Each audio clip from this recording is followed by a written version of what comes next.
Kasih karunia dan damai sejahtera dari Tuhan Allah Bapa kita dan dari anaknya Tuhan Yesus Kristus menyertai kamu sampai selamanya. Amin. Selamat pagi saudaraku, selamat beraktivitas untuk memuliakan Tuhan.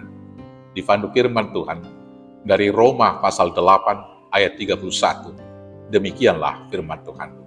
Sebab itu apakah yang akan kita katakan tentang semuanya itu? Jika Allah di pihak kita, siapakah yang akan melawan kita? Demikianlah firman Tuhan. Saudaraku yang terkasih, kemarin sudah saya katakan dari sejak awal, Tuhan menciptakan semuanya baik adanya. Hidup di dalam damai sejahtera. Satu ciptaan menopang ciptaan yang lain. Satu manusia diciptakan untuk menjadi berkat bagi orang lain. Hawa diciptakan untuk menjadi penolong bagi Adam. Demikianlah seterusnya yang diinginkan oleh Allah. Tetapi setelah kejatuhan manusia ke dalam dosa, rangkaian dan juga penciptaan yang baik itu kemudian kacau balau. Satu manusia menyalahkan manusia yang lain. Bahkan kemudian satu manusia menjadi kompetitor terhadap manusia yang lain. Satu manusia menjadi ancaman bagi manusia yang lain. Itu dimulai dari tindakan Kain membunuh adiknya Habil. Dan seterusnya sampai sekarang, manusia itu kemudian menjadi serigala kepada manusia yang lain, atau yang kita dengar dalam istilah sosiologinya, homo nilupus. Saudara-saudaraku, hal ini kemudian telah menarik kita jauh dari panggilan dan tugas yang diberikan Tuhan kepada manusia. Saudaraku, hari ini kita diingatkan supaya kita kembali kepada panggilan mula-mula tersebut. Supaya dapat kembali kepada panggilan mula-mula tersebut, maka Allah harus di pihak kita dan kita di pihak Allah. Atau dengan arti lain, kita harus hidup di dalam Allah dan Allah di dalam kita. Hidup di dalam Allah berarti hidup di dalam kebenaran dan kasih-Nya.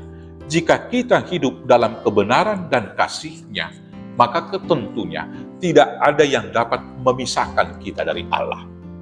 Orang yang hidup di dalam Allah pasti akan dapat hidup dalam damai sejahtera kepada orang lain. Dan orang yang hidup di dalam Allah dipastikan pengharapannya akan digenapi di dalam Allah. Dan di dalam iman percaya, kita kemudian menjadi pewaris daripada kerajaan Allah. Maka kemudian tidak ada yang dapat melawan kita untuk tetap hidup dalam kebenaran itu. Tidak ada yang dapat memisahkan kita dari cinta kasih Allah. Demikianlah kemudian dijabarkan oleh Rasul Paulus di dalam ayat 35, ayat 37 dan ayat 30 sampai ayat 39. Saya akan bacakan untuk kita demikian. Siapakah yang akan memisahkan kita dari kasih Kristus?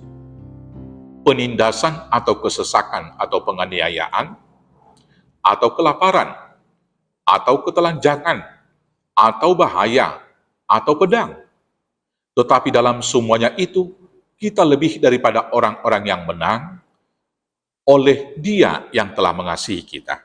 Sebab aku yakin, baik maut maupun hidup, baik malaikat-malaikat maupun pemerintah-pemerintah, baik yang ada sekarang maupun yang akan datang, atau kuasa-kuasa, baik yang di atas maupun yang di bawah, ataupun sesuatu makhluk lain, tidak akan dapat memisahkan kita dari kasih Allah yang ada dalam Kristus Yesus Tuhan kita. Saudaraku yang terkasih, ancaman, kelaparan, ketelanjangan, penderitaan, pergumulan tetap akan kita hadapi selama di dunia. Tetapi orang yang sudah hidup di dalam Allah tidak akan pernah terpisahkan dari cinta kasih Allah. Maka bahkan dalam penderitaan sekalipun tetap menang di dalam sukacita karena Allah.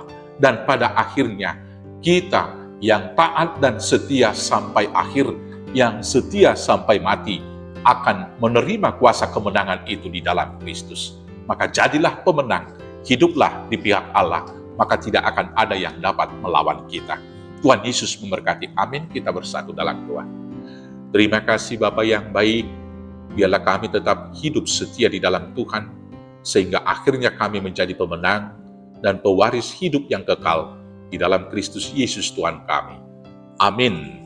Selamat beraktivitas, Tuhan Yesus memberkati. Horas, horas, horas.